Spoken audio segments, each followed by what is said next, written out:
बहुत साल पहले अवंतिकापुरी में एक छोटा सा घर था जिसमें सहस्त्रमल नामक व्यक्ति अपनी वृद्ध मां के साथ निवास करता था।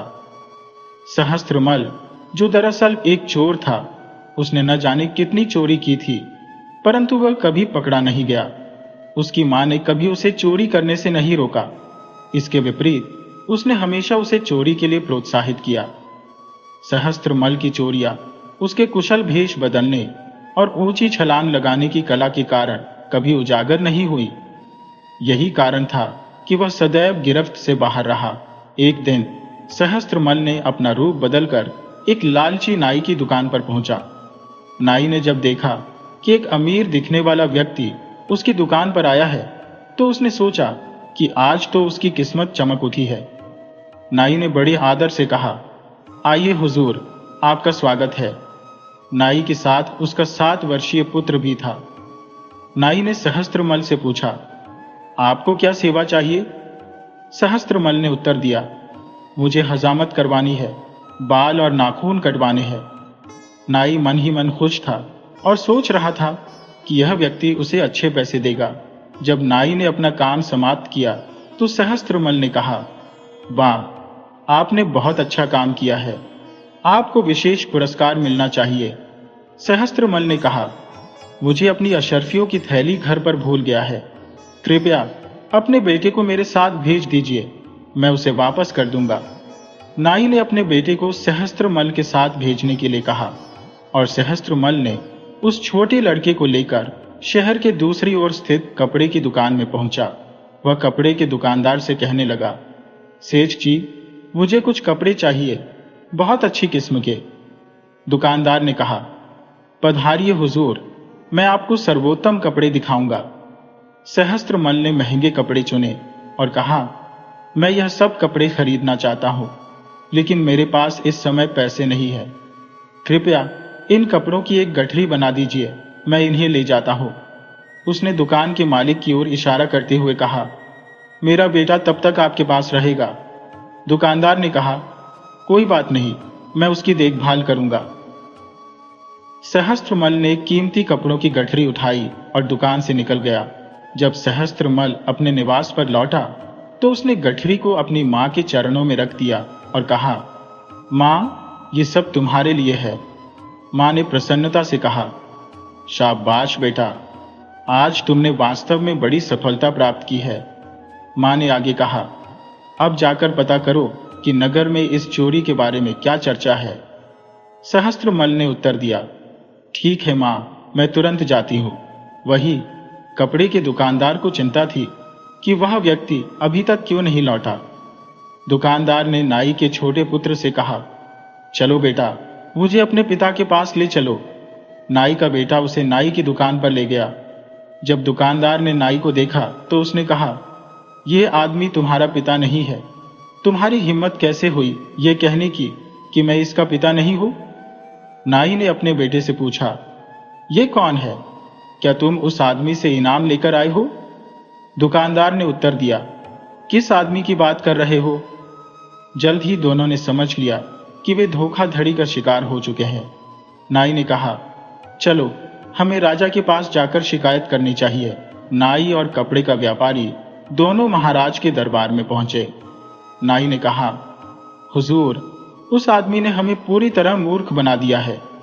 उन्होंने सारी घटनाएं विस्तार से महाराज को बता दी। दरबार में एक घोड़ों का व्यापारी भी उपस्थित था, जो राजा को घोड़े बेचने आया था। वह आगे बढ़ा और कहा, महाराज, एक चोर को कभी न कभी घोड़े की जरूरत अवश्य पड़ेगी। यह धूर्त व्यक्ति मेरे पास जरूर आएगा और तब मैं उसे पकड़कर जंजीरों में बांधकर आपके सामने प्रस्तुत करूंगा। अगले दिन यह खबर नगर में फैल गई कि महाराज उस चोर को पकड़ना चाहते हैं। 2 दिन बाद नगर की एक नर्तकी महाराज के सामने पेश हुई और कहा, महाराज, आप निश्चिंत रहिए। जब चोर को अचानक पैसा मिलता है तो वह उसे नाच गान में उड़ा देता है। जब भी वह मेरे नाच देखने के लिए आएगा, मैं उसे अपनी कला से रिझा लूंगी और फिर उसे आपके सामने पेश करूंगी। जब सहस्त्रमल की मां नगर से वापस लौटी तो उसने अपने बेटे को सारी स्थिति की जानकारी दी और कहा, सावधान रहो बेटा, एक घोड़ों का व्यापारी और एक नर्तकी तुम्हें पकड़ने के लिए तैयार है। सहस्त्रमल ने आश्वस्त किया, मां, इन दोनों को मैं सजा दूंगा। वे जरूर याद करेंगे कि उन्होंने किससे पाला पड़ा था।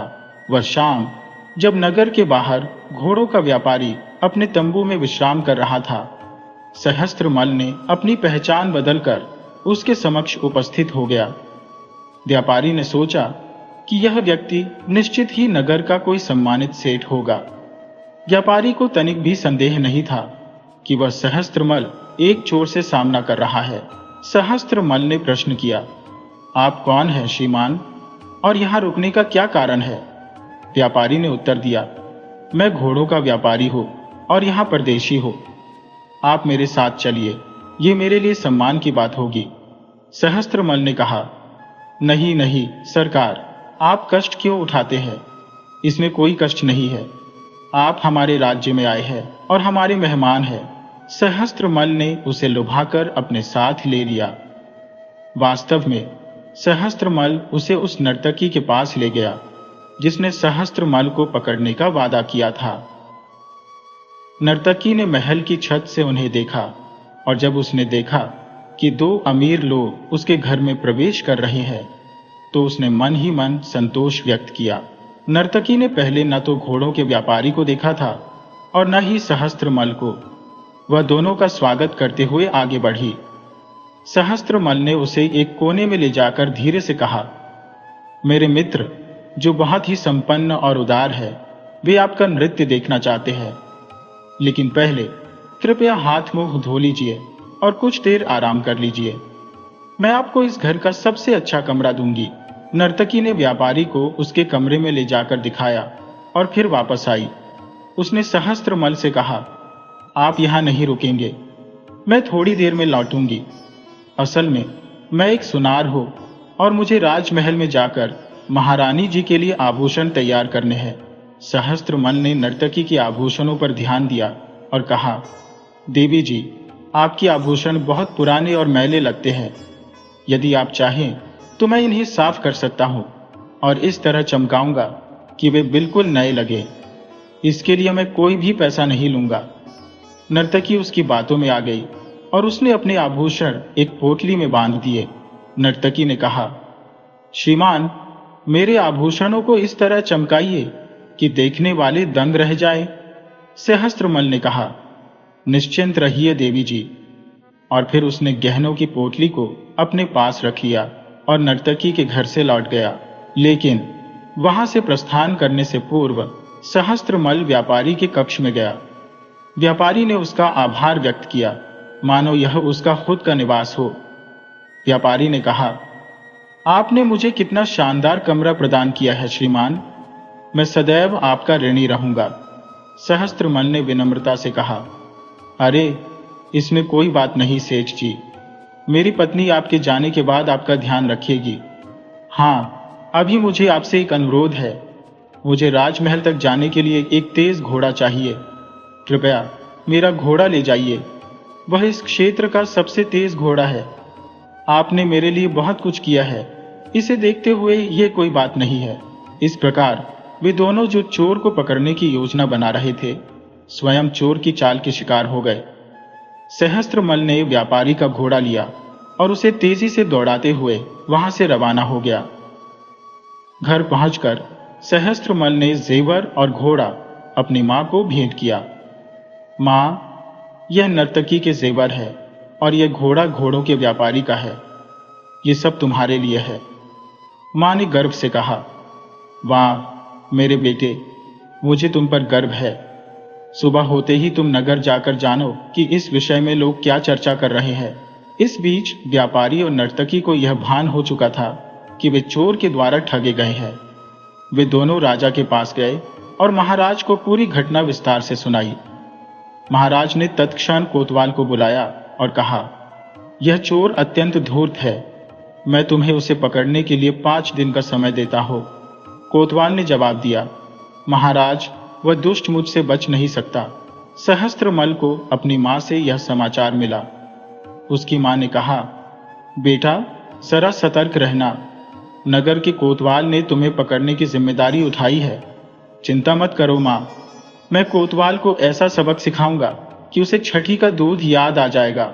वह शाम सहस्त्रमल ने अपना भेष बदलकर एक जुए के अड्डे पर पहुंच गया। उसे पता था कि नगर का कोतवाल वहां अक्सर आता जाता रहता है। जब सहस्त्रमल जुए के अड्डे में प्रवेश किया तो कोतवाल वहां पहले से मौजूद था और जुआ खेल रहा था। सहस्त्रमल ने उसकी ओर बढ़ते हुए कहा, लोग कहते हैं कि आप यहाँ के सबसे कुशल खिलाड़ी हैं। क्या आप मेरे साथ खेलेंगे? मैं कभी खेल से पीछे नहीं हटता, लेकिन आपको पहले से बता दूं कि मैं बहुत ऊंचा खेल खेलता हूं। सहस्त्रमल वास्तव में एक बहुत ही अनुभवी जुआरी था और कोतवाल को अपना संपूर्ण धन हारते हुए देर नहीं लगी। पराजय के पश्चात कोतवाल सुलगते हुए बोला, अरे, तुम्हारा भाग्य तुम्हारा साथ दे रहा है, लेकिन मैं अभी पराजित नहीं हुआ हूं। मेरे पास यह अंगूठी है। सहस्त्रमल ने मन ही मन सोचा, यही तो मुझे चाहिए। उसने कहा, फिर देर किस बात की? अपनी अंगूठी दांव पर लगाइए।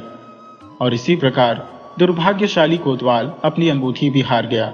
तभी एक सिपाही वहां आया और कोतवाल से कहा, महाराज ने आपको तुरंत राजमहल में बुलाया है। कोतवाल उसी क्षण उठकर राजमहल की ओर चल पड़ा। इस बीच सहस्त्रमल ने विजय प्राप्त की हुई संपत्ति और कोतवाल की अंगूठी लेकर जुए के घर से बाहर आ गया। सहस्त्रमल ने त्वरित कदम उठाते हुए कोतवाल के घर पर पहुंचकर उसकी पत्नी से मुलाकात की। उसने कहा, देवी जी, मेरे पास एक बुरी खबर है। आपके पति को गिरफ्तार कर लिया गया है। उसकी पत्नी आश्चर्यचकित हो गई। ऐसा कैसे संभव हुआ? सहस्त्रमल ने कहा, जल्दी ही राजा के सिपाही उनकी संपत्ति पर कब्जा करने के लिए यहां आने वाले हैं। उन्होंने मुझसे कहा है कि सभी मूल्यवान वस्तुएं उनके आने से पहले सुरक्षित स्थान पर पहुंचा दी जाए। कोतवाल की पत्नी ने संदेह व्यक्त किया। सहस्त्रमल ने जीती हुई अंगूठी उसकी पत्नी को दिखाते हुए कहा, शायद यह अंगूठी दिखाने से आपको विश्वास हो जाएगा। हाँ हाँ, ठीक है, तुम अंदर आ जाओ, उसने उत्तर दिया। कोतवाल की पत्नी को सहस्त्रमल पर पूरा विश्वास हो गया। उसने कहा, तुम सब सामान कैसे ले जाओगे? सहस्त्रमल ने उत्तर दिया, मैं इसे एक बड़े बोरे में भर लूंगा। थोड़ी देर बाद एक बड़े बोरे को पीठ पर लाद कर चोर वहां से चला गया। कोतवाल की पत्नी ने कहा, तुम्हारी मदद के लिए धन्यवाद। सहस्त्रमल ने उत्तर दिया, यह तो मेरा सौभाग्य था। और फिर चोर वहां से चला गया। घर पहुंचकर सहस्त्रमल ने बोरा अपनी मां के चरणों में रख दिया। उसने कहा, मां, नगर के कोतवाल की ओर से यह उपहार है। मां ने गर्वित होते हुए कहा, बेटा, मुझे तुम पर गर्व है, लेकिन अब और अधिक जोखिम मत उठाओ। इधर। जब कोतवाल अपने घर पहुंचा तो उसकी पत्नी ने कहा, आपको देखकर मुझे राहत मिली। स्वामी, क्या किसी ने आपकी जमानत दे दी? कोतवाल ने कहा, तुम क्या बकवास कर रही हो? मुझे कुछ समझ में नहीं आता। उसकी पत्नी ने कहा, आपका मित्र आया था और हमारी सारी संपत्ति ले गया। कोतवाल का चेहरा तात्कालिक रूप से पीला पड़ गया और उसका मुंह खुला का खुला रह गया। पत्नी ने पूछा, वह आदमी कौन था? आप कुछ बताएं। अरे, वही चोर था, वही चोर जिसे पकड़ने की तुमने प्रतिज्ञा की थी। जब राजा को यह ज्ञात हुआ कि चोर ने कोतवाल को मूर्ख बनाकर उसकी ही संपत्ति लूट ली, तो वह कोतवाल पर अत्यंत क्रोधित हो गया। क्रोध में राजा ने कोतवाल को फटकारते हुए कहा, मैंने तुम्हें चोर पकड़ने के लिए भेजा था और तुम खुद चोर का शिकार बन बैठे। मेरे चारों ओर मूर्खों की फौज है। जब तक मैं स्वयं इस मामले को संभाल नहीं लेता, वह धूर्त चोर कभी पकड़ा नहीं जाएगा। शीघ्र ही यह खबर फैल गई कि राजा स्वयं चोर की तलाश में निकलेंगे। चोर की मां ने अपने पुत्र को आगाह करते हुए कहा, बेटा, सावधानी बरतना। हमारे राजा जी कोई साधारण व्यक्ति नहीं है। सहस्त्रमल ने एक मालिश करने वाले का डिस्गाइज अपनाया और राजमहल के द्वार पर पहुंच गया। उसने पहरेदार से कहा, मैं मालिश का माहिर हूं और महाराज की सेवा करना चाहता हूं। पहरेदार ने अनुमति दे दी और सहस्त्रमल को राजा के सामने पेश किया गया। राजा ने कहा, तुम समय पर आए हो मालिश वाले। मैं पिछले कुछ दिनों से अधिक सवारी कर रहा हूं। और मुझे तीव्र पीड़ा हो रही है। यदि आप मुझे आराम से मालिश कर सकें तो सब दर्द दूर हो जाएगा। महाराज ने अपना मुकुट उतारकर बिस्तर पर लेट गए।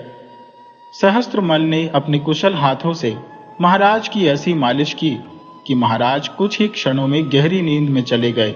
सहस्त्रमल ने राजा के आभूषण और मुकुट को चुपके से उठाया और उन्हें एक गठरी में बांधकर खिड़की से बाहर ले गया। कुछ समय बाद जब राजा की नींद खुली तो न तो मालिश वाला था, न आभूषण और न ही राजमुकुट।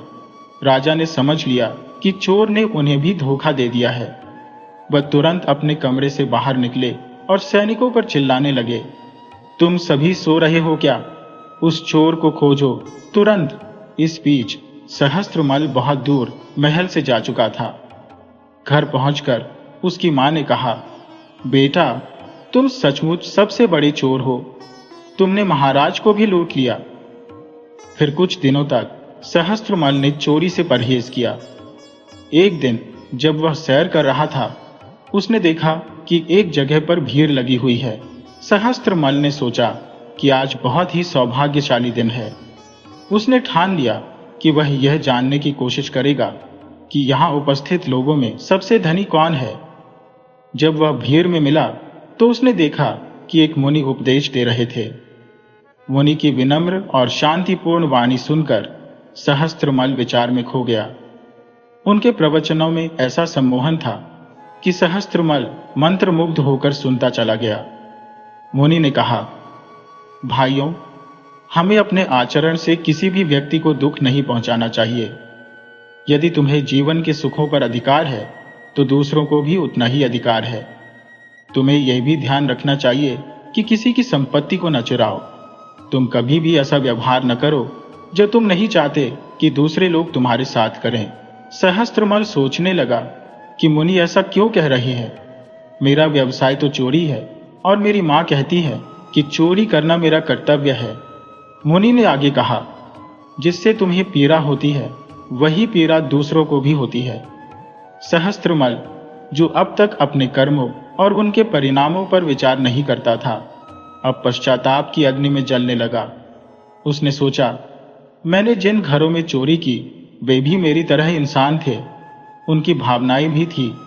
उन्होंने मुझ पर विश्वास किया और मैंने उन्हें धोखा दिया। सहस्त्रमल अपनी अंतरात्मा की आवाज से जूझते हुए मुनि के प्रवचन समाप्त होने के बाद उनके चरणों में गिर पड़ा।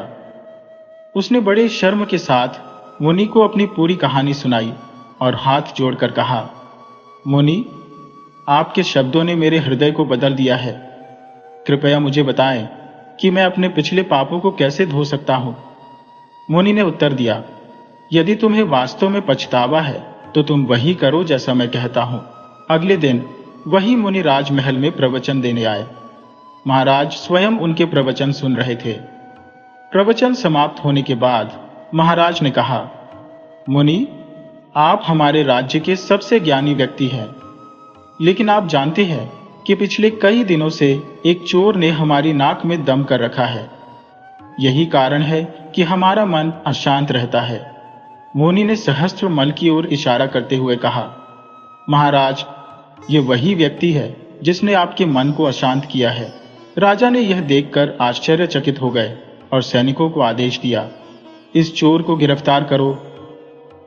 सहस्त्रमल महाराज के चरणों में गिर पड़ा और कहा, महाराज, आप जो भी दंड दे मैं स्वीकार करूंगा। मैं और मेरी मां वह सभी सामान लेकर आए हैं जो मैंने कभी चुराया था। कृपया इस सामान को उनके असली मालिकों तक पहुंचा दीजिए। महाराज ने कहा, तुमने अपनी इच्छा से आत्मसमर्पण किया है और तुम्हें अपने की पर पछतावा है। मुनि ने इस मामले में मध्यस्थता की है, इसलिए मैं तुम्हें क्षमा करता हूं। तुम्हारे नए जीवन के लिए तुम्हें शुभ कामनाएं देता हूं। धन्यवाद कहकर सहस्त्रमल और उसकी मां ने उस दिन के बाद अपने बाकी जीवन को शालीनता और पवित्रता के साथ बिताया।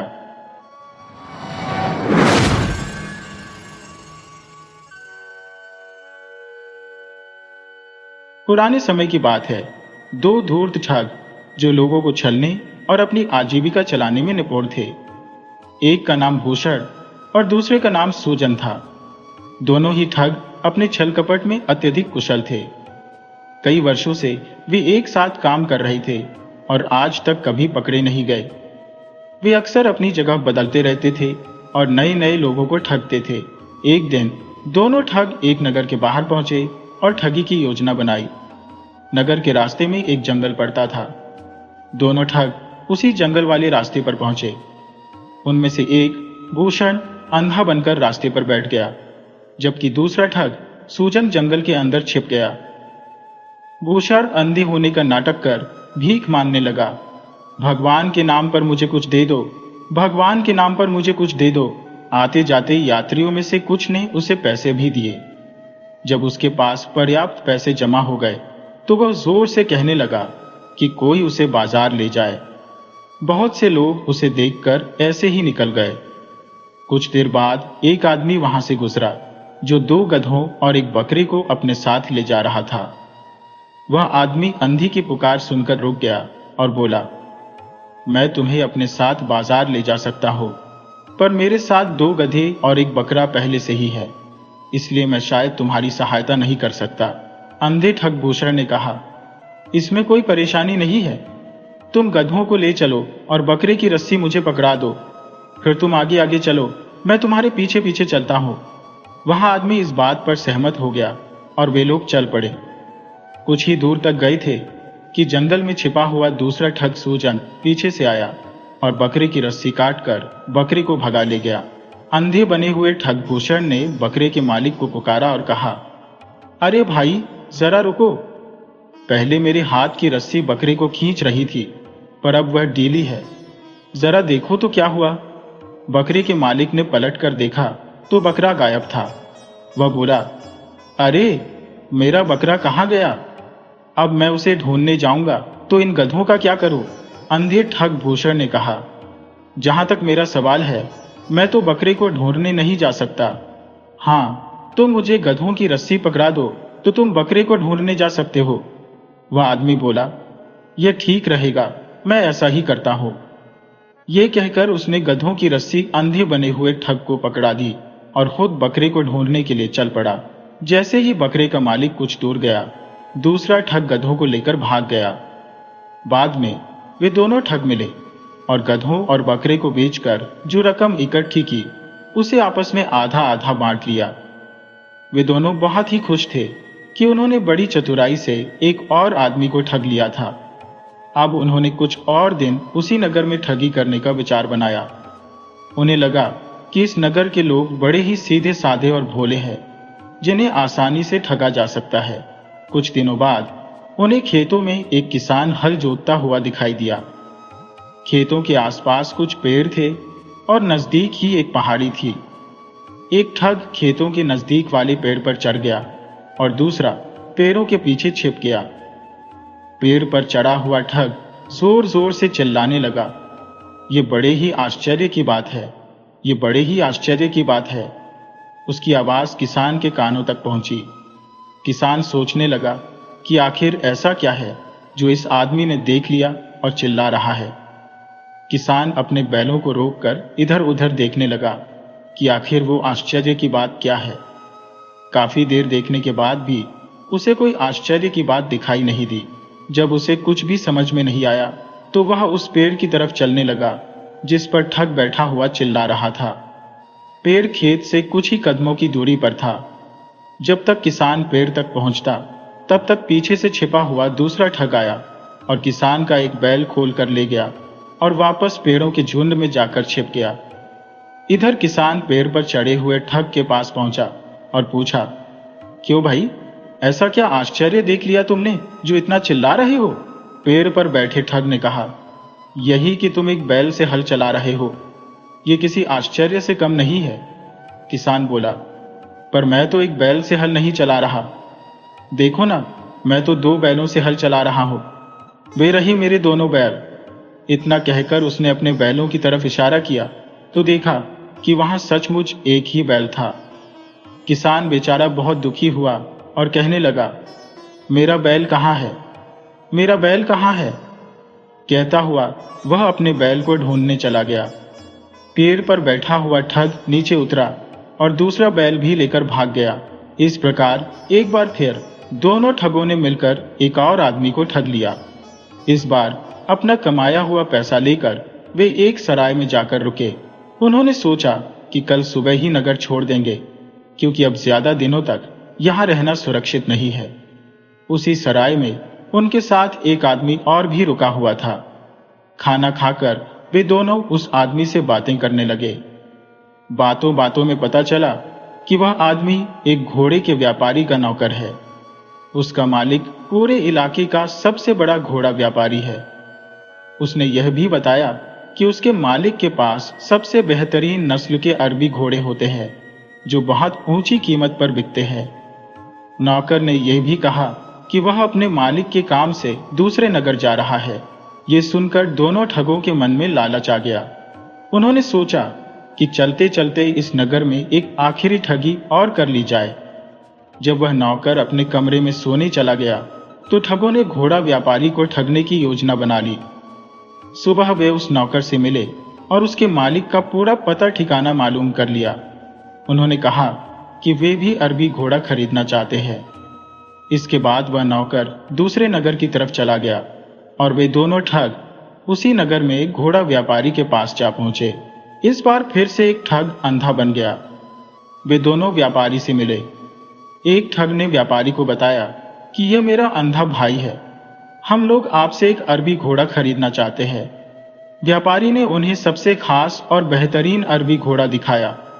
तब एक ठग ने कहा कि मैं घोड़े को पहले सवारी करके परखना चाहता हूं, इसलिए मैं उसे कुछ दूर तक दौड़ाना चाहता हूं। जब तक मैं वापस लौटूंगा मेरा अंधा भाई आपके पास ही रहेगा। व्यापारी को इसमें कोई परेशानी नहीं थी, परंतु ठगों की चाल यह थी कि घोड़े को ले जाने वाला ठग वापस लौटकर नहीं आएगा और बाद में अंधा बना हुआ ठग भी उन्हें चकमा देकर भाग जाएगा। अपनी योजना के अनुसार एक ठग घोड़े को परखने के लिए सवार होकर निकल गया। कुछ देर बीत गई, परंतु वह घोड़ा लेकर वापस नहीं आया। तब अंधे बने हुए ठग ने कहा, बहुत देर हो गई, परंतु मेरा भाई अभी तक लौटा नहीं। व्यापारी बोला, चिंता मत करो, चलो मेरे साथ, तुम्हारा भाई यहीं कहीं आसपास ही होगा। व्यापारी अंधे को अपने साथ लेकर चल पड़ा। अभी वे कुछ दूर ही गए थे कि पहले वाला ठग एक मैदान में जमीन पर गिरा पड़ा था। उसके शरीर पर कई जगह चोटों के निशान थे और वह दर्द से कराह रहा था। असल में वह व्यापारी नहीं था, वह इस नगर का कोतवाल था, जिसने उन ठगों को पकड़ने के लिए यह सारा खेल रचा था। तब कोतवाल ने अपना वास्तविक रूप प्रकट करते हुए कहा, क्यों बच्चों, जिस घोड़े को तुम साधारण घोड़ा समझकर चुरा रहे थे, वह मेरा बदल था, जो किसी और को अपनी पीठ पर नहीं बैठने देता। इसीलिए कुछ दूर चलते ही उसने तुम्हें पीठ से गिरा दिया और दुल्हक मार मार कर तुम्हारा कचूंबर निकाल दिया। कोतवाल ने आगे कहा, जो आदमी नौकर बनकर तुम्हें सराय में मिला था, वह भी हमारा ही सिपाही था। पिछले कई दिनों से हमें तुम्हारी शिकायतें मिल रही थी, इसीलिए मैंने यह योजना बनाई थी। तुम्हें जाल में फंसाकर मैंने पकड़ ही लिया। अगले ही पल सैनिकों ने उन दोनों को पकड़ लिया और उन्हें कारागार भेज दिया गया। इस प्रकार जो लोग दूसरों को ठग रहे थे, वे अब खुद ही जाल में फंसकर जेल पहुंच चुके थे और उन्हें अपने किए हुए बुरे कर्मों की सजा मिल गई। ब्रज क्षेत्र की हर इंच जमीन पर पतिव्रता सुशीला की महिमा गाई जाती थी। लोग कहते थे कि अगर साक्षात पतिव्रता नारी के दर्शन करना हो तो सुशीला देवी के दर्शन करो। सुशीला की जिंदगी का हर पल अपने पति के लिए था। पति के दर्शन किए बिना वह जल तक नहीं पीती थी। एक बार वह अपनी सहेली के यहाँ गई। सहेली का पति प्रदेश गया हुआ था, लेकिन खाने के लिए सहेली ने नाना प्रकार के स्वादिष्ट व्यंजन पकाए थे। यह देखकर सुशीला हक्की बक्की रह गई। वह तो अपने पति की अनुपस्थिति में एक बूंद तक ग्रहण करने की बात नहीं सोच सकती थी। इसीलिए वह बोली, बहन, तुम कैसी स्त्री हो? तुम्हारे पति तो प्रदेश में है और तुमने अपने लिए इतनी तरह के व्यंजन पकाए हैं। भला एक पतिव्रता के लिए यह सब शोभा देता है? सच्ची पतिव्रता तो वह है जो पति को देखे बिना जल तक ना पिए। सुशीला की सहेली बड़े ही मुंहफट स्वभाव की थी। दिल की वह एकदम साफ थी। वह बोली, बहन सुशीला, यह सब ढकोसलेबाजी मुझसे नहीं चलती। अगर मैं अपने पति के बाहर होने पर भी अच्छा खाना खाती हो तो इसका मतलब यह तो नहीं कि मैं उन्हें नहीं चाहती। मैं जैसी खुश उनके सामने रहती हो वैसे ही उनके पीछे भी। अगर कोई मुझ पर उंगली उठाने पर तुला होगा तो मैं उसे रोक नहीं सकती।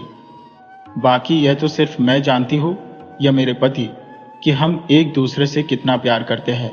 सहेली के इस जवाब से सुशीला जल भूनकर रह गई। उसने उससे कहा, यह सब तो ठीक है, लेकिन तुम पतिव्रता तो नहीं हो। पतिव्रता स्त्री के लिए तो कहा गया है कि वह पति की गैर हाजिरी में जल तक न पिए। सहेली ने इसका भी करारा जवाब देते हुए कहा, ऐसी बातों को मैं नहीं मानती। ये बातें मेरे ठेके से बाहर है। अंततः बात यहां तक बढ़ गई कि सुशीला तुरंत घर लौट आई। घर आकर सारा किस्सा उसने अपने पति को बताया। पति भी सुशीला को बहुत चाहता था और उसकी निष्कलंक पति भक्ति से बहुत ही प्रभावित था। फिर भी कभी कभी उसे यह जरूर लगता कि यह सब ढोंग है। अगर पति 1 महीने तक घर पर न रहे तो क्या कोई स्त्री बिना अन्न पानी के 1 महीने तक रह सकती है? उसे यह असंभव लगा। अगर कोई जिद्दी स्त्री इस बात पर अड़ी भी जाए तो जीवित नहीं बच सकती। यह सोचकर पति ने सुशीला की परीक्षा लेने का विचार बनाया। कई दिनों तक वह तरह तरह से सुशीला को कसौटियों पर कसता रहा, लेकिन सुशीला हर बार खरी उतरती। कभी वह स्नान में देरी करता तो कभी खेत से दोपहर ढले लौटता। कभी कभी तो ऐसा होता कि भोजन सामने होने पर भी वह बहाना बनाकर बाहर निकल जाता और दिन ढलने के बाद लौटता। लेकिन सुशीला ने कभी भी पति के खाने से पहले पानी तक न पिया। एक दिन सुशीला के पति ने कहा, आज मेरा मन खीर और पूरियां खाने का हो रहा है, इसीलिए खूब इलायची, गरी और चिरौंजी किशमिश डालकर खीर बनाओ। ये दोनों चीजें सुशीला को भी बहुत पसंद थी, इसीलिए उसने बड़े मन से ये चीजें बनाई। केसर और इलायची की सुगंध से बनाते समय ही सुशीला के मुंह में पानी आ गया। ये सब चीजें बनाने के बाद सुशीला ने अपने पति से झटपट स्नान कर लेने को कहा, लेकिन पति को तो उसी दिन उसके धैर्य की परीक्षा लेनी थी, इसीलिए काफी देर तक वह टहलता रहा। सुशीला के कई बार कहने पर वह हार कर नहाने के लिए चला पड़ा। नहाने में भी उसने काफी देर लगा दी। इधर सुशीला की भूख के मारे आंतें कुलबुलाने लगी, लेकिन जैसे ही देहरी के बाहर उसे पति की खड़ाऊं की आवाज सुनाई दी, उसे दिलासा मिला कि अब तो खाने का समय आ ही गया है। परंतु यह क्या? पति ने जैसे ही घर की देहरी के अंदर पैर रखा, उसका पैर फिसल गया और वह चारों खाने चित होकर फैल गया। उसके हाथों में जो सामान था वह इधर उधर बिखर गया और उसकी आंखें फैल गईं। यह देखकर सुशीला जिस हालत में थी वैसे ही दौड़ी और पास आकर अपने पति का सिर हिलाया, आवाज दी, लेकिन सब बेकार। पति अगर जिंदा होता तो बोलता ही, लेकिन उसके तो प्राण पखेरु उड़ चुके थे, इसलिए वह कैसे बोलता? सुशीला की आंखें डबडबा गईं और गला भर आया। उसका मन हुआ कि धर मारकर रो पड़े, लेकिन तभी उसे खीर और पूरियों का ध्यान आया। उसने सोचा कि ये पति तो मर ही गए हैं, रोने से जिंदा तो नहीं होंगे। हाँ, आस पड़ोस के लोग जरूर आ जाएंगे और तब खीर पूरी खाने का मौका चला जाएगा। इसीलिए बेहतर यही होगा कि पहले मैं खीर और पूरियां खा लूं, फिर रोना धोना शुरू करूंगी। यह सोचकर वह चुप हो गई और जल्दी जल्दी खीर खाने लगी। अगले दिन के लिए भी उसने कुछ खीर रख ली, क्योंकि उसके खराब होने का डर नहीं था। असल में पति मरा नहीं था, बल्कि मरने का नाटक कर रहा था। इसीलिए अपनी पत्नी की सारी हरकतें वह देखता रहा। जब सुशीला खा चुकी तो झटपट मुंह धोकर पति के पास आकर उसके सीने से चिपट कर रोने लगी। रोते हुए कहने लगी, तुम तो चले परमधाम को, हम यहाँ कैसे रहेंगे? उसका पति कुछ देर तक उसके नकली प्रेम और दुख को सहन करता रहा, लेकिन अंततः उससे रहा नहीं गया और जैसे ही सुशीला ने अपना वाक्य पूरा किया, वैसे ही उसके पति ने उससे मिलता जुलता वाक्य कह दिया। पति का जवाब सुनते ही सुशीला की हालत ऐसी हो गई कि काटो तो खून ना निकले। उसे क्या पता था कि उसका पति नाटक कर रहा है और उसकी परीक्षा ले रहा है। मन ही मन रहकर सुशीला अपने आप को कोसती रही कि यह क्या किया। क्यों न जबान पर काबू रखकर बुद्धि से काम लिया। इसके बाद फिर कभी किसी ने सुशीला के मुंह से अपने पतिव्रता धर्म की तारीफ नहीं सुनी। पहले जैसी हाँकना अब सुशीला ने बंद कर दिया था।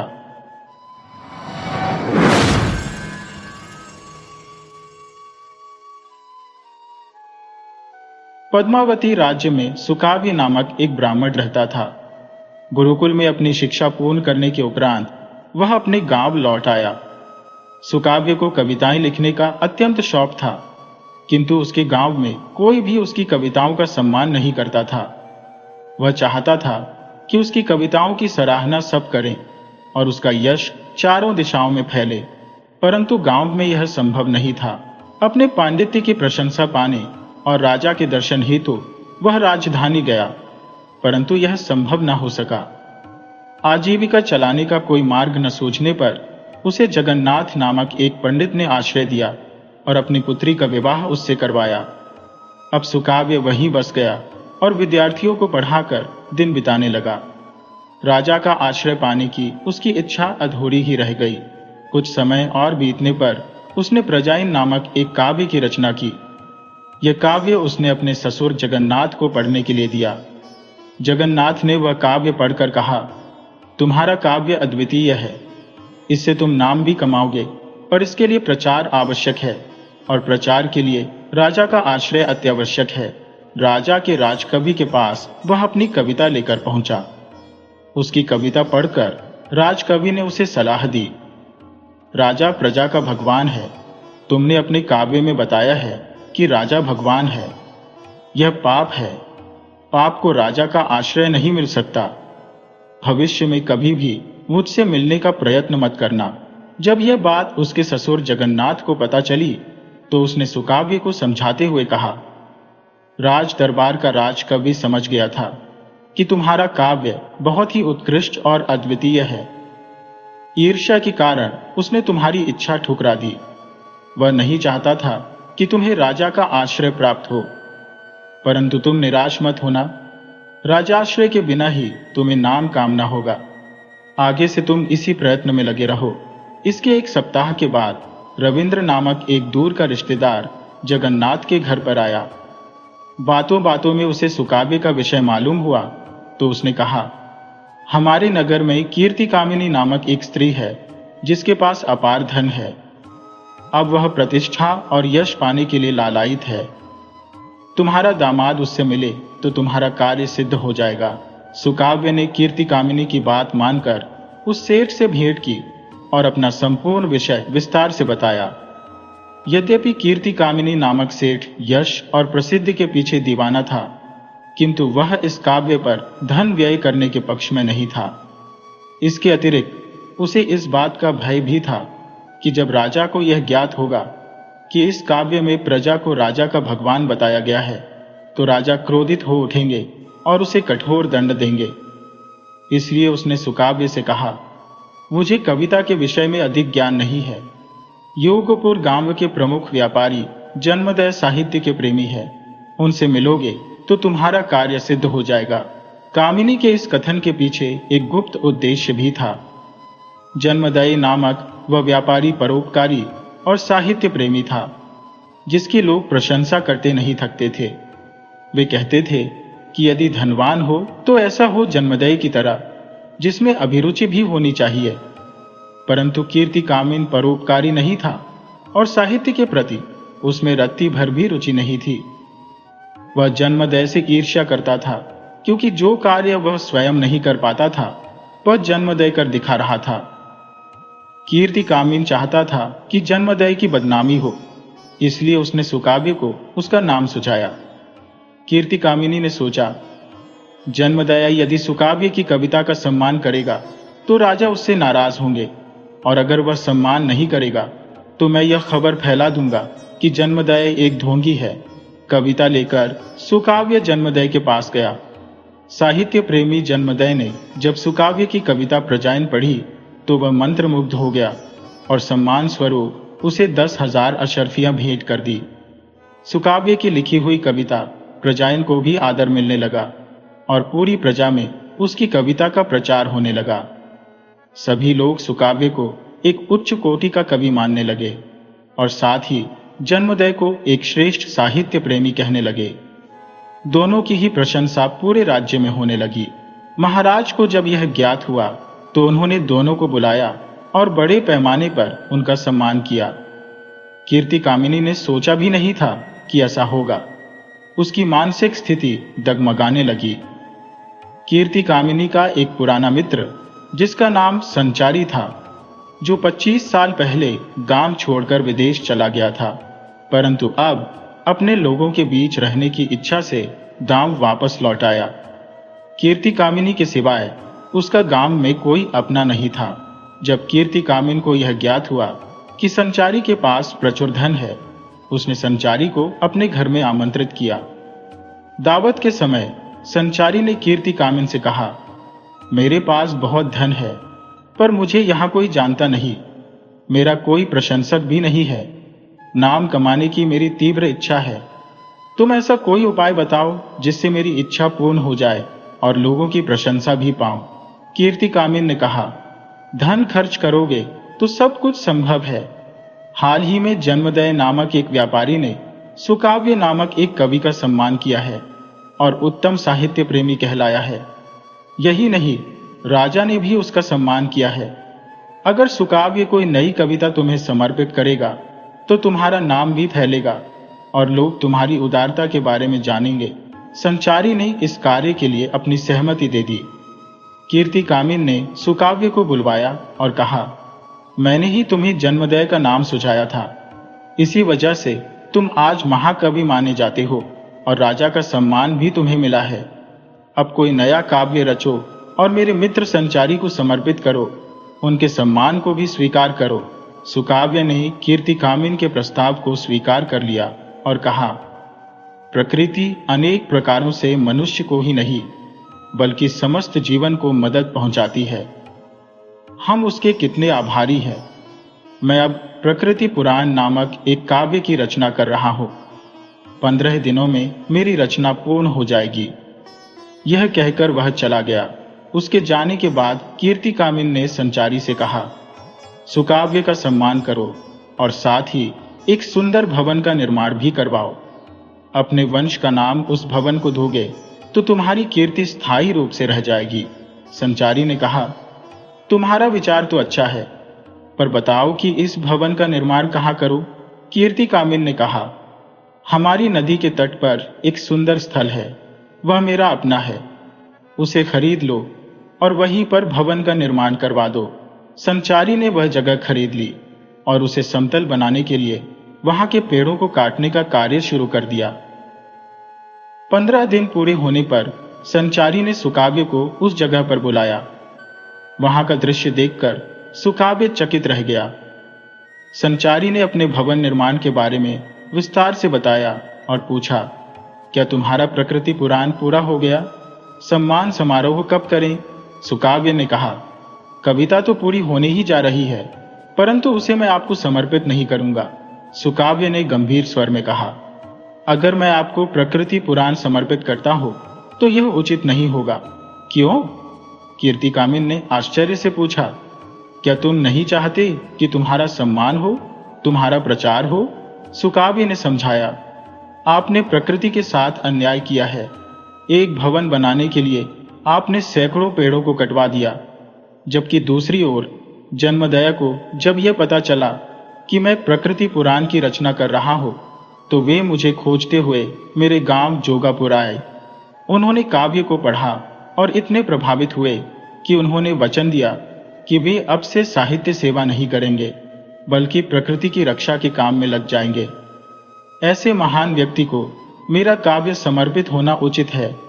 यही मेरा अंतिम निर्णय है। संचारी को भी लगा कि सुकाव्य की बातों में सच्चाई है। उसने कहा, तुमने बिल्कुल सही निर्णय लिया है।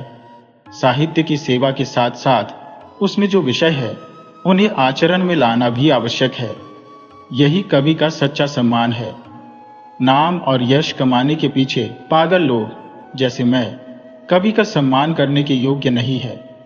सच्चे साहित्य प्रेमियों को ही इसका अधिकार है। मैं आज वचन देता हूं कि इस जगह पर मैं फलदार वृक्ष लगाऊंगा और उसका नाम प्रकृति पुराण वन रखूंगा।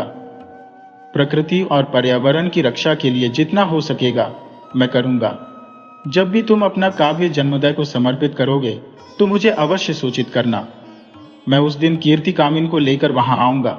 इसके बाद सुकाव्य ने अपना प्रकृति पुराण जन्मोदय को समर्पित कर दिया। एक बार फिर से जन्मोदय और सुकाव्य की कीर्ति पूरे राज्य में फैल गई। वही कीर्ति कामिन और संचारी का हृदय परिवर्तन हो चुका था।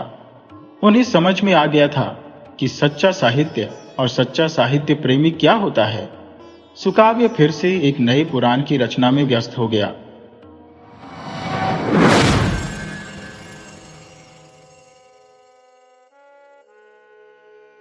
सुदर्शन नगर में पिछले 2 सालों से बारिश नहीं हो रही थी। पूरे इलाके में सूखे और अकाल जैसी हालत हो चुकी थी। किसान के खेत बिल्कुल बंजर पड़े थे और बिना पानी के खेती होती भी तो कैसे। हालत इतनी खराब हो चुकी थी कि व्यापारियों के व्यापार धंधे ठप हो गए। पंडितों को यजमान न मिले। ऐसी गरीबी में पूजा पाठ कौन करवाए। और तो और इसका असर राज्य के राजा की सेना पर भी पड़ने लगा। खजाना खाली होने की वजह से सेना में से कई सिपाहियों को घर भेज दिया गया। ऐसी बुरी स्थिति में रोज इलाके के लोग इकट्ठा होते और चौपाल पर बैठकर बारिश का इंतजार करते रहते। इन हालातों में भी एक किसान जिसका नाम वीरबाहु था, वो रोज खेतों में जाकर काम करता। वह अपने खेतों में एक बहुत बड़ा गड्ढा खोद रहा था जिसमें बारिश का पानी इकट्ठा हो सके। गांव वाले उसका मजाक उड़ाते कि बारिश के दूर दूर तक कोई आसार नहीं है और तुम पानी के लिए गड्ढा खोद रहे हो। परंतु उसकी मेहनत बेकार नहीं गई। एक रात अचानक घनघोर बादल छाए और झमाझम बारिश होने लगी।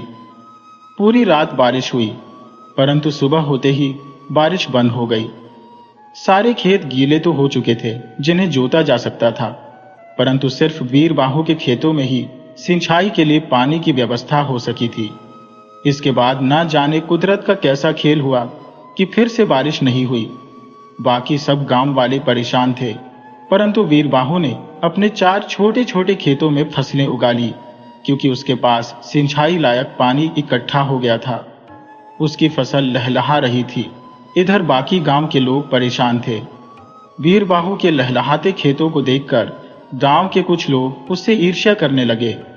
उसी गांव के रहने वाले 4 दोस्त थे, जिनमें से एक व्यापारी था, दूसरा पंडित था, तीसरा राजा की सेना में सैनिक था और चौथा एक किसान था। पिछले 2 सालों से अकाल के कारण चारों का काम धंधा तो वैसे ही चौपट था। व्यापारी का व्यापार ठप पड़ा था।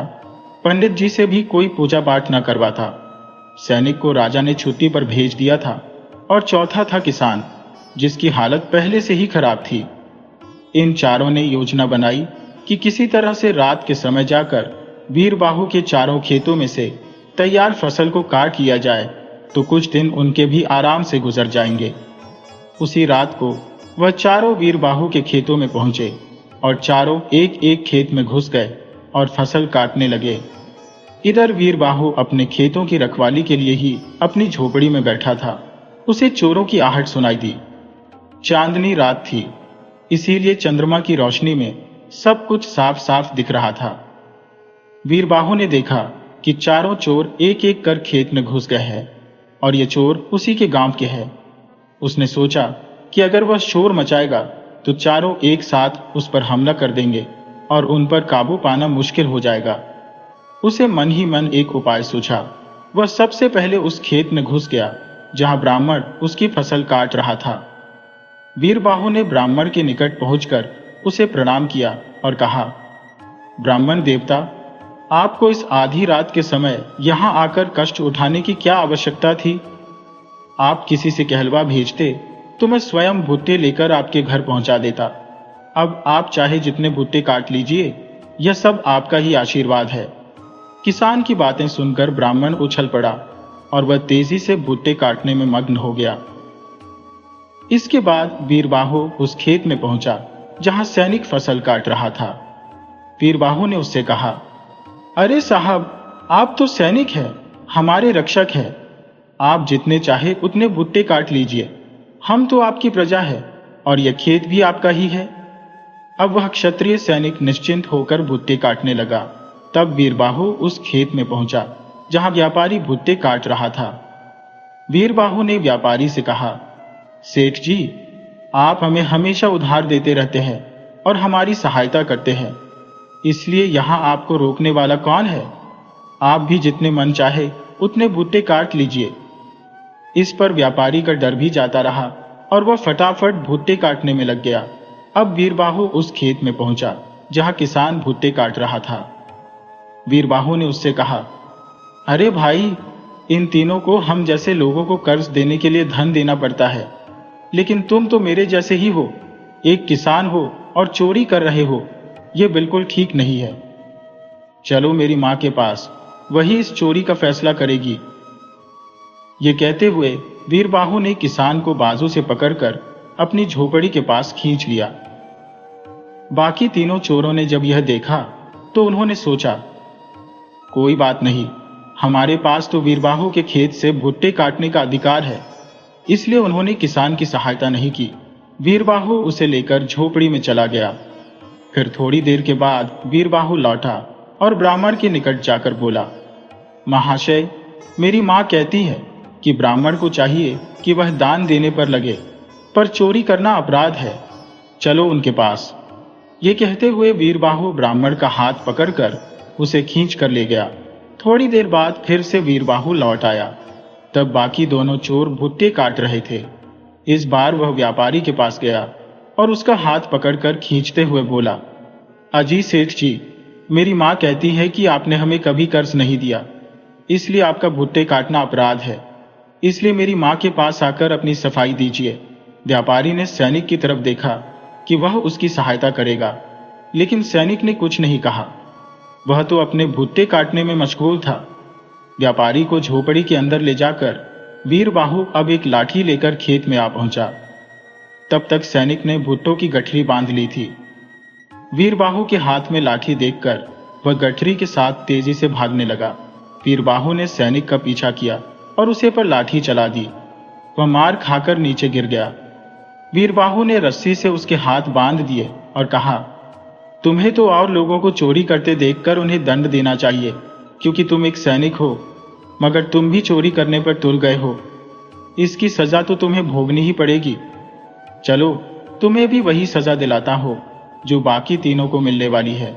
सैनिक ने कहा, मुझे भी अपनी मां के पास ले चलो। बाकी तीनों को तुम्हारी मां ने माफ कर दिया तो हो सकता है मुझे भी माफ कर देगी। वीरबाहु हंसकर कहा, भाई, मेरी मां और कोई नहीं, ये जमीन है, उसी की ओर से मैंने तुमको बांध दिया है। बाकी तीनों को मैंने झोपड़ी के अंदर बांध कर रखा हुआ है। तब तक सूर्योदय हो चला था। वीरबाहु ने उन चारों को बांधकर अपनी झोपड़ी में रख लिया और सूरज निकलते ही उसने बाकी गांव वालों को इकट्ठा कर लिया और फिर उन चारों चोरों को कोतवाली भेज दिया गया। इस प्रकार वीरबाहु ने अकेले ही अपनी बुद्धि के बल पर चारों चोरों का सामना किया और अपनी फसल की रक्षा के साथ साथ चोरों को उचित सबक भी सिखा दिया।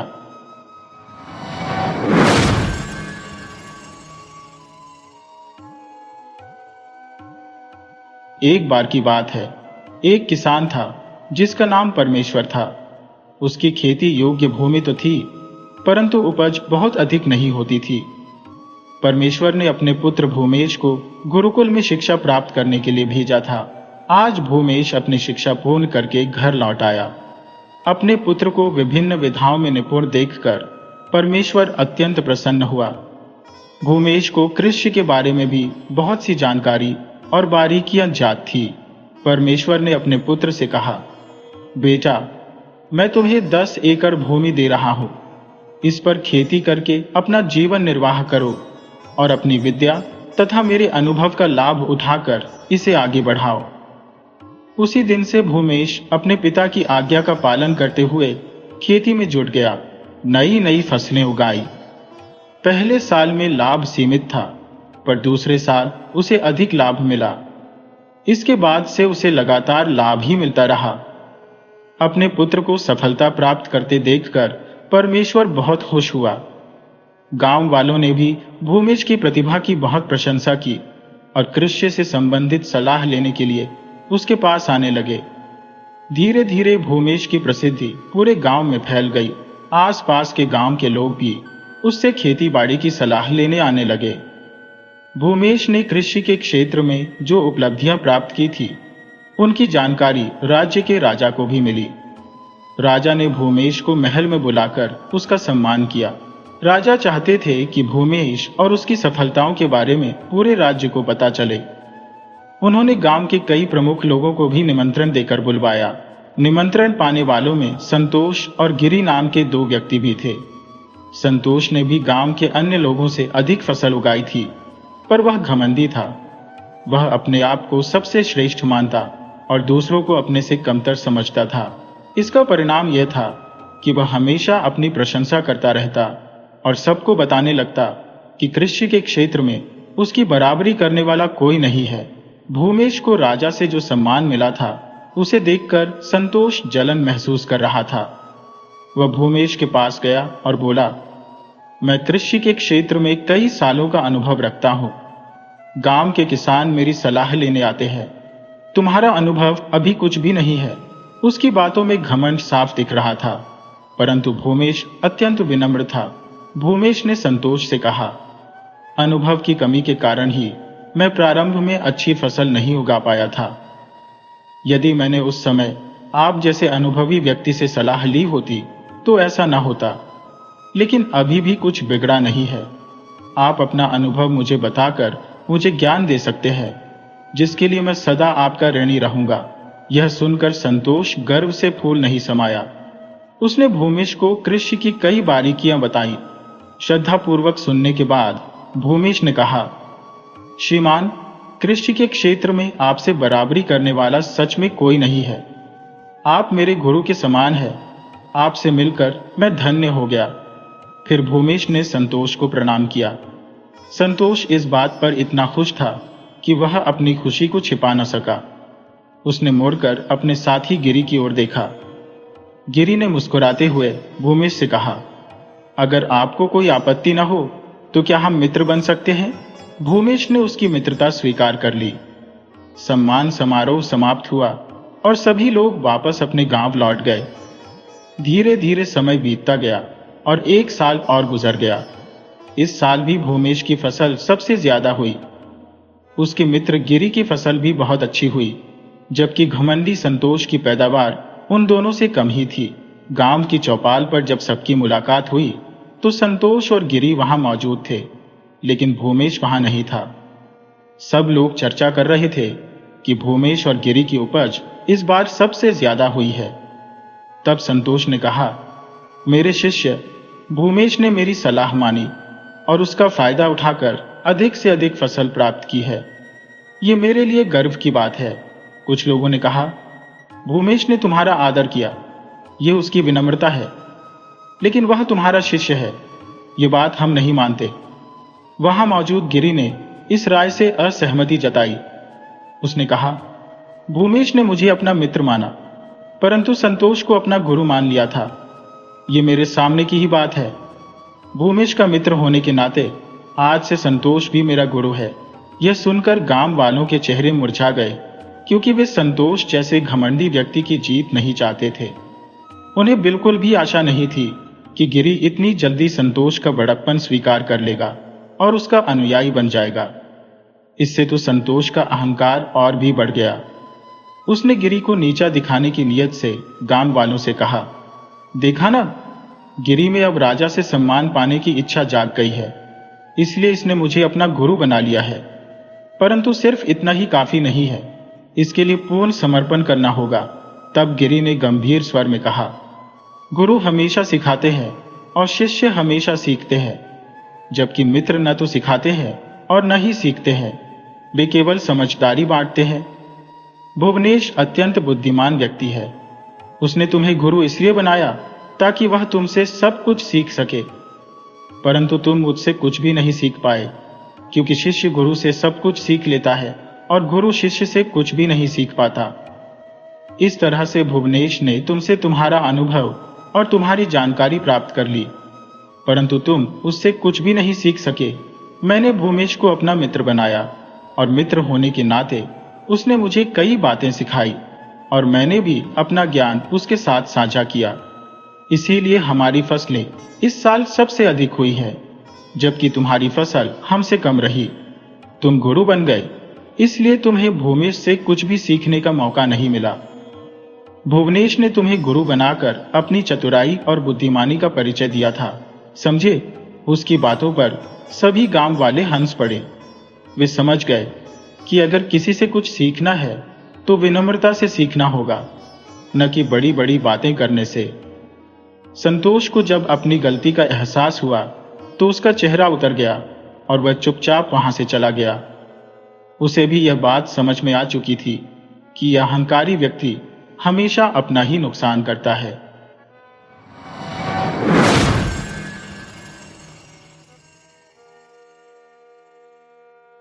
सिरपुर गांव के मुखिया रंगनाथ एक अति विनम्र व्यक्ति थे, जिनकी प्रतिष्ठा पूरे गांव में एक परोपकारी व्यक्ति के रूप में थी।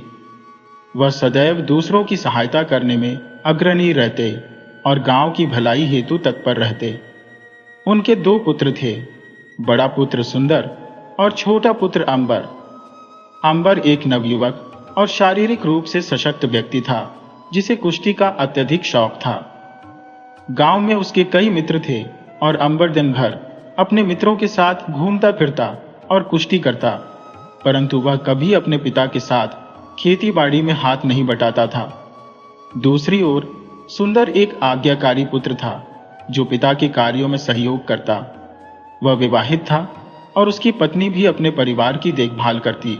अंबर का दिन भर मित्रों के साथ घूमना और कुश्ती करना उसके माता पिता और भाई भाभी को बहुत नापसंद था। यद्यपि अंबर में कोई विशेष अवगुण नहीं था, फिर भी वह घर और खेती के कामों में हाथ न बटाने के कारण अक्सर तानों का सामना करता। पूरे परिवार और गांव की नजरों में अंबर और उसके मित्रों की कोई विशेष प्रतिष्ठा नहीं थी। अंबर रोज अपने मित्रों के साथ नदी किनारे नहाने जाता। नहाने के बाद वे लोग वहीं पूजा भी करते। अंबर के मित्रों की संख्या अधिक होने के कारण पूरा घाट भरा रहता। उसी घाट पर गांव की महिलाएं पानी भरने आती थी। एक दिन अंबर की भाभी नदी पर पानी भरने आई। जब अंबर और उसके साथी घाट पर नहा रहे थे, भाभी ने देवर से कहा, तुम लोग जल्दी यहां से नहा धोकर चले जाओ। अंबर ने उत्तर दिया, हमने नहाने के बाद पूजा भी करनी है। जब तक हमारी पूजा समाप्त नहीं होगी हम यहां से नहीं जाएंगे। भाभी ने व्यंग्य से कहा, तुम्हारी पूजा बेकार है, क्योंकि तुम्हारी पत्नी अपने मायके में तुम्हारे वियोग में तड़प रही है और एक विवाहित पुरुष की पूजा उसकी पत्नी के बिना पूरी नहीं हो सकती। अंबर के लिए यह बात नई नहीं थी। वास्तव में उसका विवाह बचपन में ही हो गया था और अब वह एक स्वस्थ जवान बन चुका था, मगर अभी तक किसी ने उसकी पत्नी के बारे में कोई चर्चा नहीं की थी। भाभी की बात सुनकर अंबर गंभीर हो गया और उसने निश्चय किया कि वह ससुराल जाएगा और अपनी पत्नी को घर लेकर आएगा। अगले दिन जब अंबर ससुराल जाने की तैयारी करने लगा तो उसकी माँ और भाभी ने उसे रोकने की कोशिश की। माँ ने कहा, तुम अभी मत जाओ, कुछ समय और रुक जाओ, वहां जाने का रास्ता लंबा और खतरनाक है। भाभी ने कहा, मैंने तो मजाक में ही तुम्हारी पत्नी का ताना मारा था। माँ की और मेरी बात काटकर मत जाओ। अंबर ने उनकी बातों पर ध्यान नहीं दिया और अपने साथियों के साथ ससुराल की ओर चल पड़ा।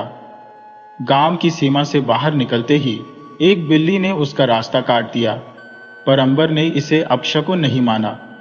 जब अंबर अपनी ससुराल पहुंचा तो उसकी सास खुश नहीं हुई, क्योंकि उसका दामाद बिना खबर किए आया था और साथ में इतने सारे मित्र भी लाए थे।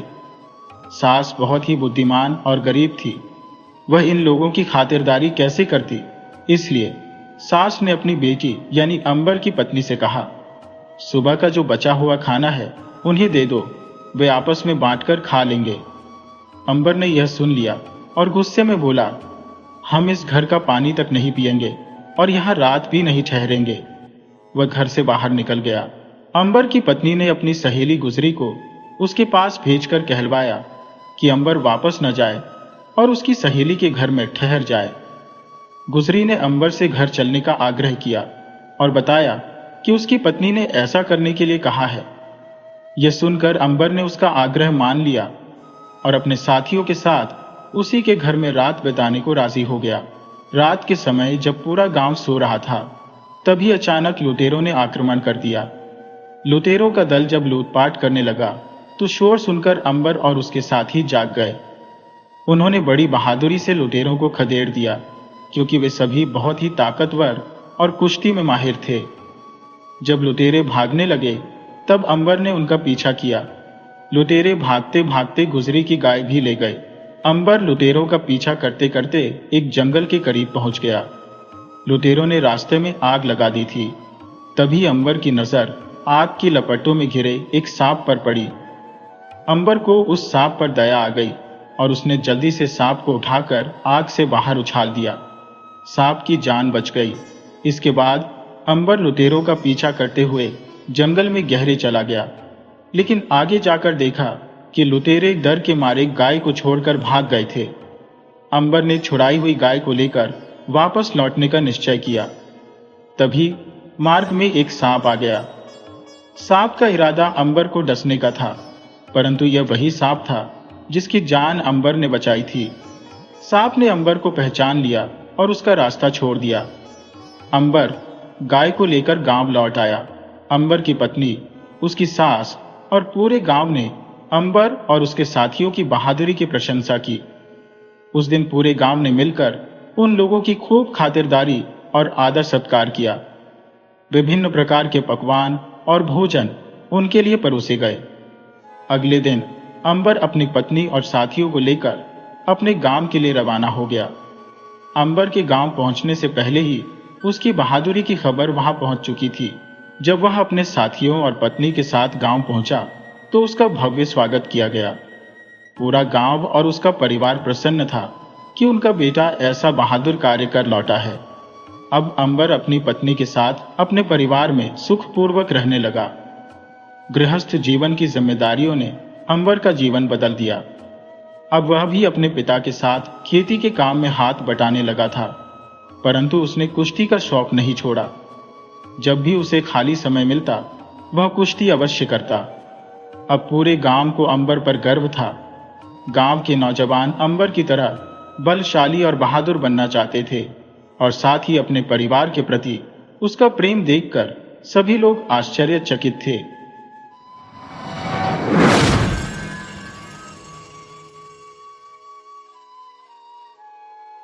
बहुत समय पहले रतनगढ़ गांव में एक गवैया रहता था जिसका नाम रामेश्वर था। यह गवैया शादी के मौके या किसी भी उत्सव पर गाने गाता था। गांव और शहर के लोग उसे अक्सर अपने आयोजनों में आमंत्रित करते थे। रामेश्वर की गायकी इतनी मधुर थी कि आसपास के कई राज्यों से भी लोग उसे बुलाते थे। इस वजह से उसकी आमदनी भी अच्छी थी। जब भी वह दूसरे राज्यों में गाने के लिए जाता तो उसे और भी ज्यादा इनाम मिलता था। लेकिन वापसी के समय वह अपने धन को लेकर बहुत चिंतित रहता था। डरता था कि कहीं रास्ते में कोई चोर या लुटेरा उसे लूट न ले। परंतु सौभाग्य से उसके साथ कभी कोई अनहोनी नहीं हुई और वह सुरक्षित अपने धन के साथ घर लौट आता था। रामेश्वर के पड़ोस में एक आदमी रहता था जो उससे बहुत ईर्ष्या करता था। उसका मानना था कि रामेश्वर बिना किसी खास मेहनत के ही धनी होता जा रहा है। जब रामेश्वर अपने घर पर गाने का अभ्यास करता था तो पड़ोसी को बहुत क्रोध आता था। कई बार तो उसने इस बात पर रामेश्वर से झगड़ा भी किया था। वह रामेश्वर से कहता था कि जब तुम अपने घर पर गाने का अभ्यास करते हो तो मेरी नींद खराब हो जाती है और तुम्हारी आवाज गधे की आवाज जैसी है। तुम गाना गाने का अभ्यास कहीं और जाकर किया करो। रामेश्वर शांत स्वभाव का सज्जन आदमी था, इसलिए वह अपने पड़ोसी की बातों को नजरअंदाज कर देता था। एक बार रामेश्वर को कई जगह गाने के मौके मिले और उसे इनाम में बहुत धन प्राप्त हुआ। उसने सोचा कि इतना सारा धन घर में रखना ठीक नहीं है, इसलिए इसे कहीं जमीन में गाड़ देना चाहिए। उसने अपने धन की एक पोटली बनाई और रात के समय उसे अपने घर के पीछे वाले बगीचे में गाड़ने का फैसला कर लिया। इधर रामेश्वर का पड़ोसी जानता था कि इस समय रामेश्वर की अच्छी कमाई हो रही है, इसलिए वह हमेशा उसकी चौकीदारी करता रहता था। जब रामेश्वर रात के समय बगीचे में अपना धन गाड़ने के लिए गया तो पड़ोसी जो उसकी निगरानी कर रहा था, उसने रामेश्वर को देख लिया। उसने सोचा कि जरूर ही रामेश्वर अपना सोना गाड़ने गया होगा, क्योंकि इसी वजह से वह रात को वहां पर गया है। जब रामेश्वर वापस चला गया तो थोड़ी देर बाद वह पड़ोसी दबे पांव चुपचाप बगीचे में घुस गया और बिना कोई आवाज किए वह जगह खोदकर सोने की पोटली निकाल ली। जब उसने पोटली खोली तो उसमें सचमुच सोना भरा हुआ पाया। वह बहुत प्रसन्न हुआ और उसे पूर्ववत जगह बनाकर सोने की पोटली लेकर दबे पांव अपने घर लौट गया। कुछ दिनों बाद गवैये रामेश्वर को पता चला कि उसका धन चोरी हो गया है। उसने कई बार अपने पड़ोसी को अपनी चौकीदारी करते और घर के चक्कर लगाते देखा था, इसलिए उसका पहला शक अपने झगड़ालू पड़ोसी पर ही गया। अब वह यह सोचने लगा कि अपना धन उससे कैसे वापस ले। रामेश्वर ने धन चोरी की बात किसी को नहीं बताई। इसी बीच राज्य के राजा ने अपने दरबार में गाना गाने का निमंत्रण भेजा। रामेश्वर बहुत खुश हो गया और राज दरबार में हाजिर हो गया। उसने राजा के सामने बहुत ही सुरीला गाना गाया। महाराज इतने प्रसन्न हुए कि उसे स्वर्ण मुद्राओं से भरी हुई एक थैली इनाम में दे दी। रामेश्वर वह धन लेकर घर आ गया, परंतु अब वह यह सोचने लगा कि इसे सुरक्षित कैसे रखे और साथ ही अपना पुराना धन पड़ोसी से कैसे निकाले। उसने अपने दिमाग में एक योजना बनाई। वह अपने पड़ोसी के घर गया और उससे कहा, दोस्त, मैं तुमसे एक सलाह मांगने आया हूं। मेरे पास धन से भरा हुआ एक थैला था जिसे मैंने अपने घर के पीछे वाले बगीचे में गाड़ दिया था। अब मुझे राजा ने एक और थैली सोने की अशर्फिया दी है। इस थैली को अब मैं कहाँ रखूं, कुछ समझ में नहीं आ रहा है। पड़ोसी यह सुनकर खुश हो गया कि उसे सोने से भरा हुआ एक और थैला हड़पने का मौका मिलेगा। क्योंकि रामेश्वर ने पहले वाले धन की चोरी के बारे में किसी को नहीं बताया था, पड़ोसी ने सोचा कि रामेश्वर को अभी तक पहले वाले धन की चोरी के बारे में जानकारी नहीं है। ये सोचकर पड़ोसी बोला, इसमें इतना सोचने की क्या बात है।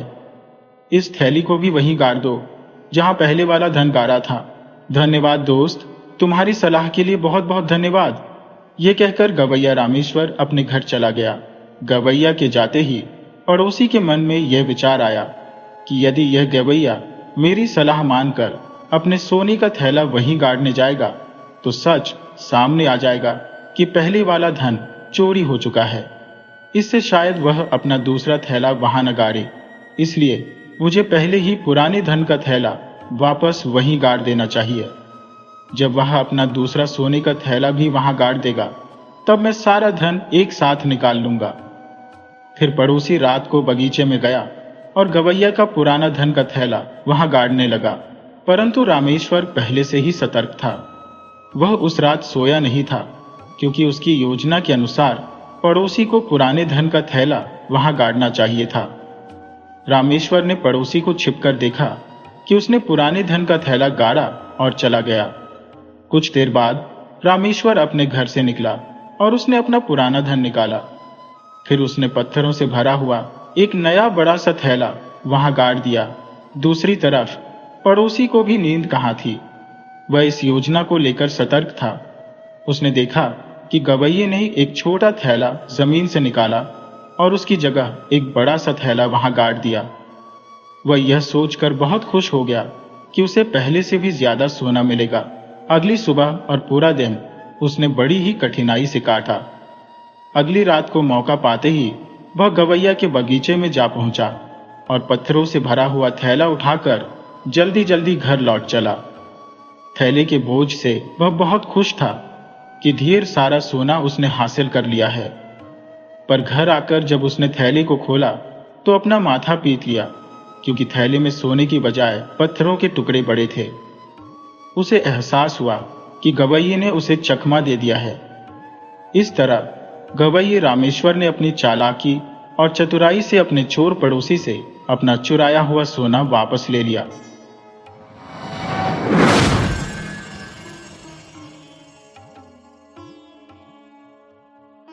कथा प्रारंभ होती है गांव के एक नवयुवक शिवन से। शिवन एक संपन्न परिवार में उत्पन्न हुआ था। वह अपने माता पिता की दूसरी संतान था और उसका एक बड़ा भाई था, शंकरन। शिवन अपने बड़े भाई से 10 वर्ष छोटा था। उसकी मां का निधन हो चुका था। जब शंकरन युवावस्था को प्राप्त हुआ तो पिता ने उसका विवाह पार्वती नामक एक कन्या से संपन्न करवा दिया, ताकि घर में एक स्त्री आकर उनकी देखभाल कर सके। पार्वती एक संपन्न परिवार की थी और उसका व्यवहार अत्यंत सौम्य था। वह शंकरन के लिए एक आदर्श पत्नी, पिता के लिए आदर्श बहू और शिवन के लिए ममतामयी माता समान थी। पार्वती शिवन का विशेष ध्यान रखती थी, उसकी पसंद का खाना बनाती और उसकी प्रत्येक आवश्यकता का ख्याल रखती थी। समय के साथ शिवन भी वयस्क हो गया और विवाह योग्य हो चुका था। शंकरन और पिता दिन भर बाहरी कार्यों में व्यस्त रहते थे, इसलिए पार्वती चाहती थी कि घर में उसका साथ देने के लिए एक और स्त्री हो। उसने विचार किया कि अब शिवन का विवाह करवा देना चाहिए। एक दिन जब वह शंकरन से इस विषय पर चर्चा कर रही थी, तब शिवन ने भाभी को अपने मन की बात बताई कि मंदिर में उसकी मुलाकात गौरी से हुई थी और वह उसे अत्यधिक पसंद करता था। पार्वती ने इस पर जांच पड़ताल की तो ज्ञात हुआ कि गौरी भी एक अच्छे परिवार से है और दोनों की जोड़ी भी सुंदर लगेगी। इसलिए भाभी ने शिवन को सलाह दी कि वह गौरी के समक्ष विवाह का प्रस्ताव रखे। अगले दिन शिवन गौरी के घर गया और उसने गौरी से विवाह की इच्छा जताई। गौरी को आश्चर्य नहीं हुआ, क्योंकि उसने भी शिवन को देखा था और वह जानती थी कि वह भी एक अच्छे परिवार से है। परंतु गौरी तुरंत विवाह प्रस्ताव स्वीकारने को तत्पर नहीं थी। उसने कहा, आशा करती हूँ यदि मैं तुम्हारी परीक्षा लूं तो तुम्हें बुरा नहीं लगेगा। शिवन को थोड़ी हैरानी अवश्य हुई, परंतु वह इसके लिए सहमत हो गया। गौरी अंदर से एक थैली लेकर आई और शिवन को सौंपते हुए बोली, इसमें सरसों और तिल के बीज है, इन्हें अलग करके तिल के बीज मेरे पास कल लेकर आना। शिवन वह थैली लेकर घर लौट आया और सोचने लगा कि यह एक मूर्खतापूर्ण परीक्षा नहीं है। जब वह घर पहुंचा तो उसकी भाभी पार्वती ने पूछा, क्या हुआ शिवन, गौरी से भेंट हुई और यह थैली क्या है तुम्हारे हाथ में? शिवन ने सारी बात बताते हुए कहा, यह परीक्षा बहुत कठिन है। अगर मैं पूरी रात जागकर भी यह काम करूं तो नहीं कर पाऊंगा। अब क्या करूं? पार्वती तुरंत समझ गई कि गौरी एक चतुर लड़की है। वह मुस्कुराते हुए बोली, घबराओ नहीं शिवन, ये कल तक हो जाएगा।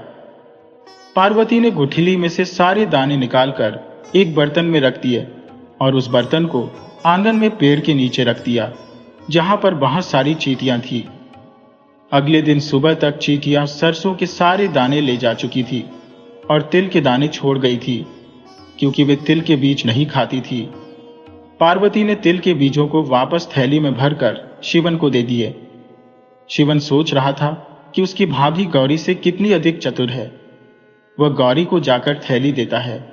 गौरी मुस्कुराते हुए थैली ले लेती है और उसे एक लोटा देती है और बोली, इसमें तुम ओस का पानी जमा करके कल ले आना, ये तुम्हारी दूसरी परीक्षा है। शिवन थोड़ा निराश होकर सोचने लगा कि सरसों और तिल के बीज अलग करना तो फिर भी आसान था, परंतु